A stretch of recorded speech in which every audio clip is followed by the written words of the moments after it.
diving into a world where taste and smell, those become tools of discrimination. Wow. We'll be focusing on India, specifically the lived experiences of Dalit communities and Northeast migrants. It's a fascinating, often overlooked aspect of culture. You know, food is so personal. Yeah. But it can also be, like, deeply political. Yeah? Reflecting, like, societal power dynamics. Okay, so to guide us on this journey, we'll be looking at an academic article. It's called Dirty Food, Racism and Casteism in India by Dolly Kikon. Yeah, and what's really striking about this article is how it connects something as simple as, you know, food preferences to much larger issues of, like, social hierarchy and prejudice. Right, so let's unpack this whole thing. Let's start with this complex relationship between caste and race in India. Oh, yeah. It's not as straightforward as it might seem. Absolutely.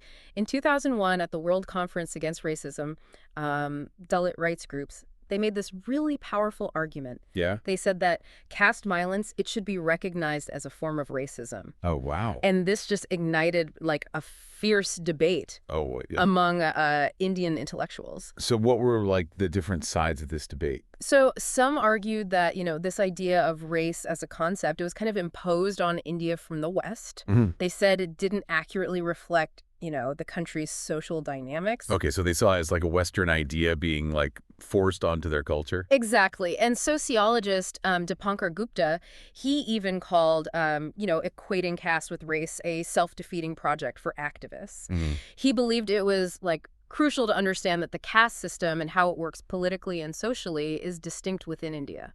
Okay, so he's saying that it's unique to India. Yeah. And can't be, like, compared to other forms of discrimination around the world. Yeah, and this kind of sparked a counter-argument. Oh. Because, you know, people said that by rejecting that comparison, you risk erasing the very real discrimination that Dalit communities face. Right. So sociologist Kanabiran, for instance, he emphasized that, you know, Dalits experience discrimination based on dissent and exclusion. No.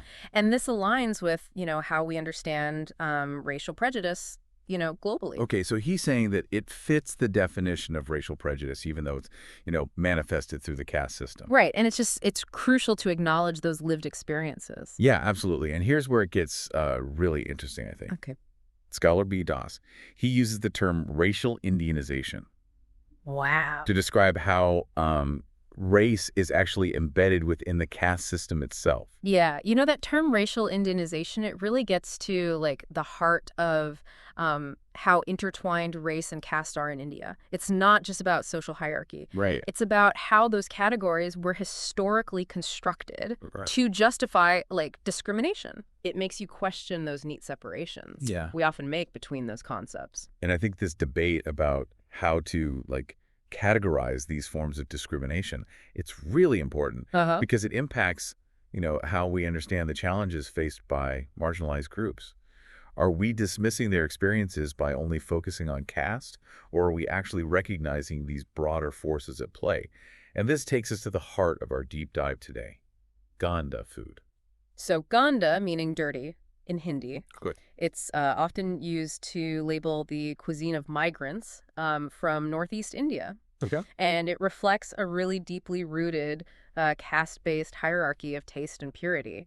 And what's fascinating here is how, like, food becomes a way to kind of mark these boundaries. Oh, interesting. Between communities, to decide who's in and who's out.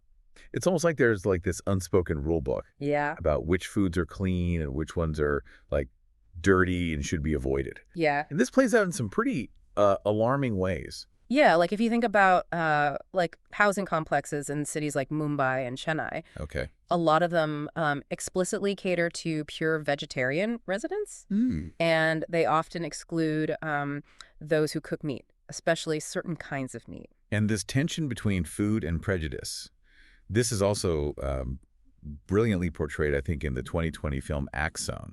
Oh, yeah. Which tells the story of Northeast migrants in Delhi. Right. Who struggle to cook a traditional dish for a wedding because of the strong smell. Right. And the film highlights how something as simple as cooking a traditional dish, it becomes this battleground in a city like Delhi. Yeah.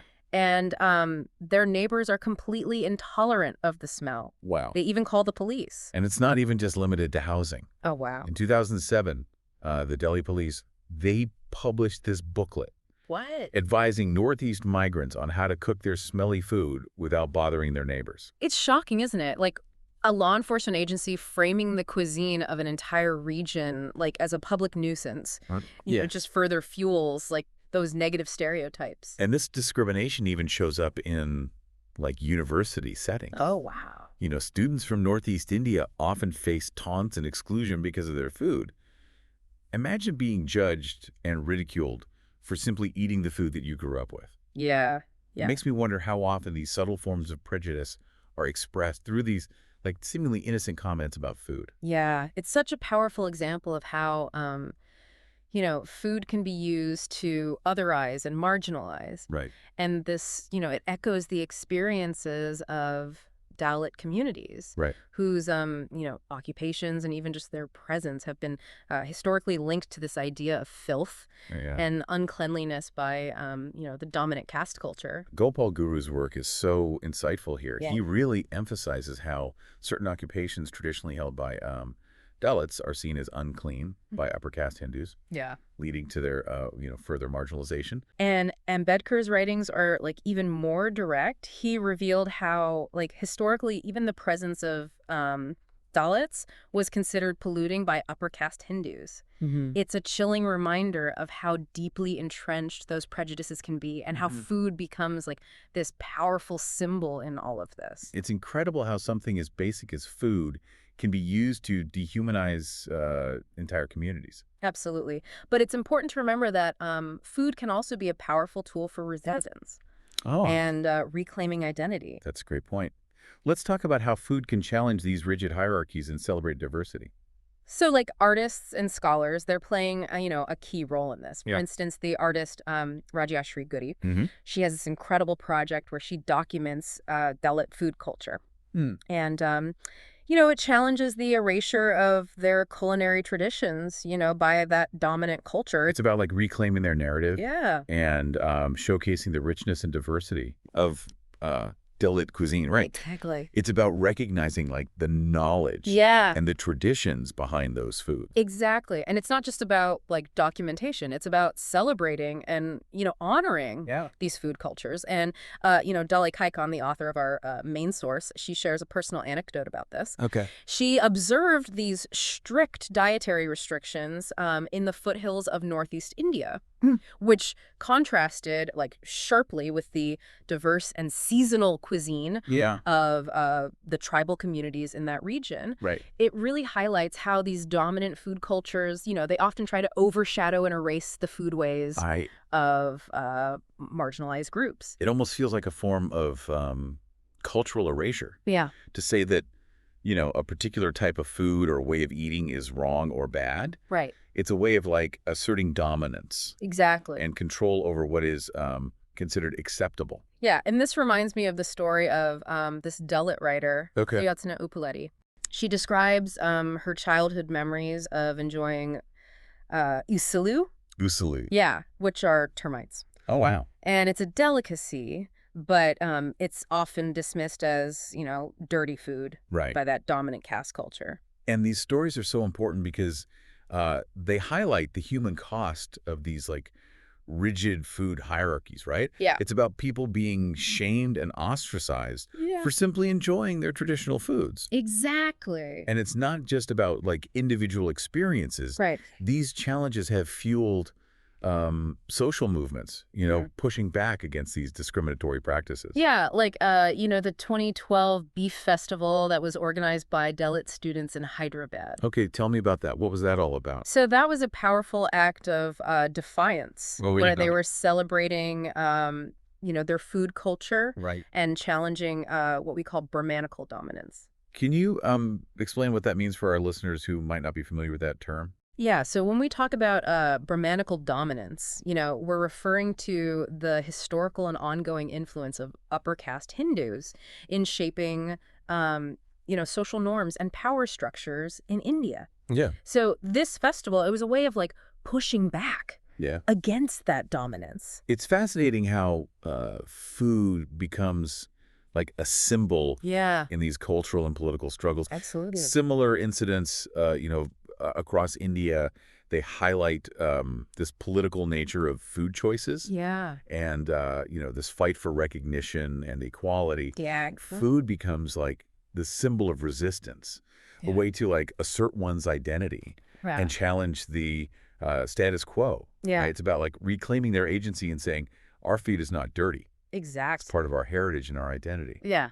So what does this all mean? We've uncovered, some pretty shocking examples of discrimination through food in India, but where do we go from here? Yeah, so this raises like a really important question.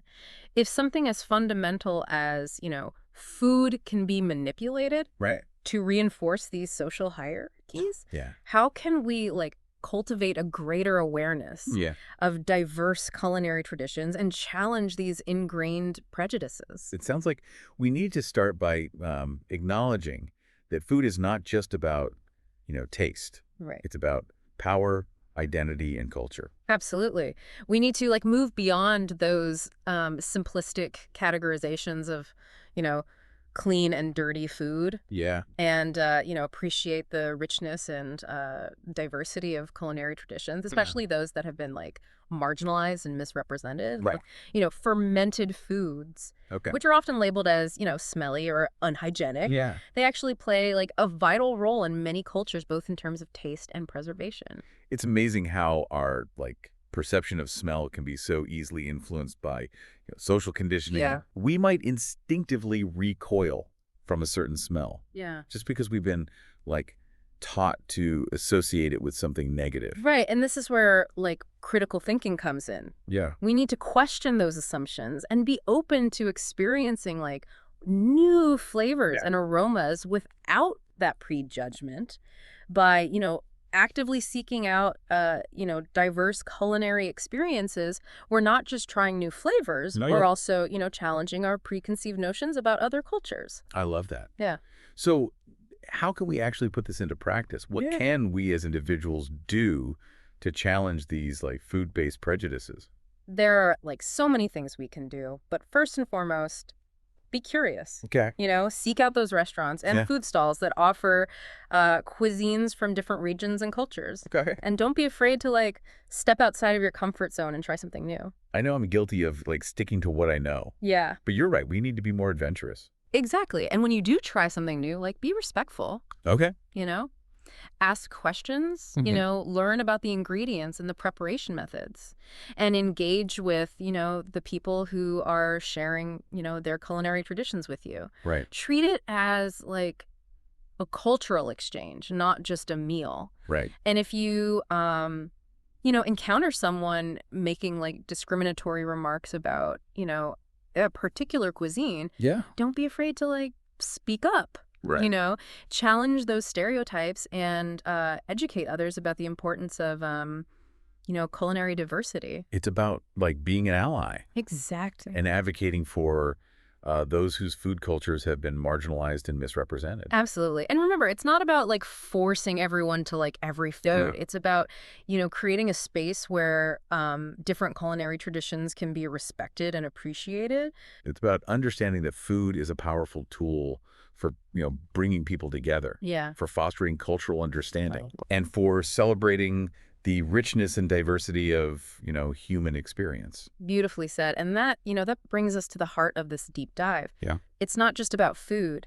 It's about recognizing that interconnectedness of food, culture, and social justice. It's about acknowledging the ways in which food can be used to perpetuate, inequality and discrimination. Yeah. But also about recognizing its potential to challenge those systems. Absolutely. And create, a more just and equitable world. Exactly. And this is where, like, the conversation gets even more, thought-provoking. Our deep dive is focused on India. Right. But these issues, they're not unique to India.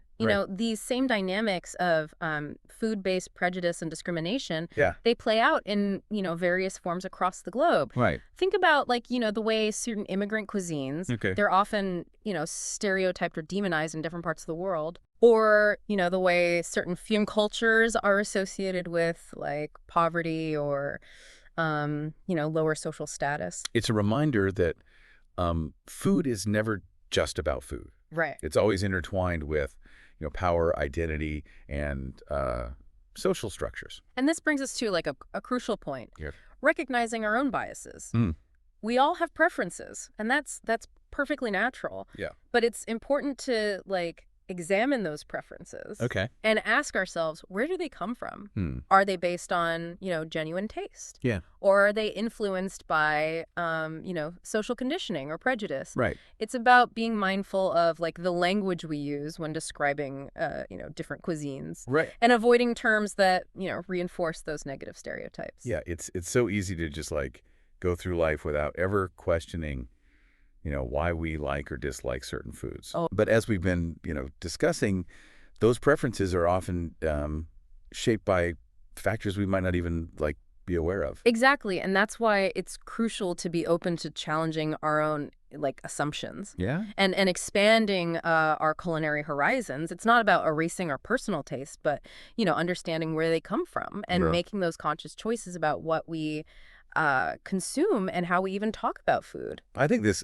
deep dive has really opened my eyes to the power of food and how it can be both like a mirror reflecting these societal issues, but also a tool for change. Yeah.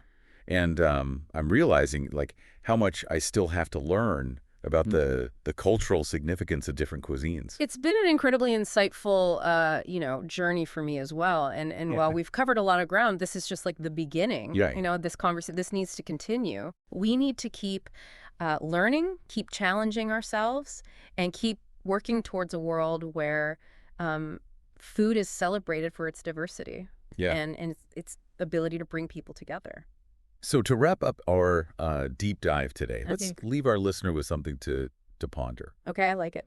We've seen how our senses, particularly smell and taste, can be like manipulated to reinforce social hierarchies. Right. So how can we as individuals cultivate a greater awareness of those manipulations? How can we learn to like appreciate the richness of different cultures, especially those that have been marginalized or misrepresented through these very senses? It's a challenge, no doubt, but by, acknowledging the power of food and our senses, we can start to, dismantle these harmful hierarchies. One bite at a time. We can start by questioning those immediate reactions. We have certain smells or tastes, and instead of recoiling, we can try to understand that cultural context and appreciate the unique qualities of those flavors. And remember, it's not just about like trying new foods. Right. It's about engaging with different cultures, learning their stories, and understanding like the significance of food in their, traditions. It's about approaching food with curiosity and an open mind. Who knows? Maybe that next unfamiliar aroma, it'll lead you to a whole new world of culinary delight and cultural understanding. Thanks for diving deep with us.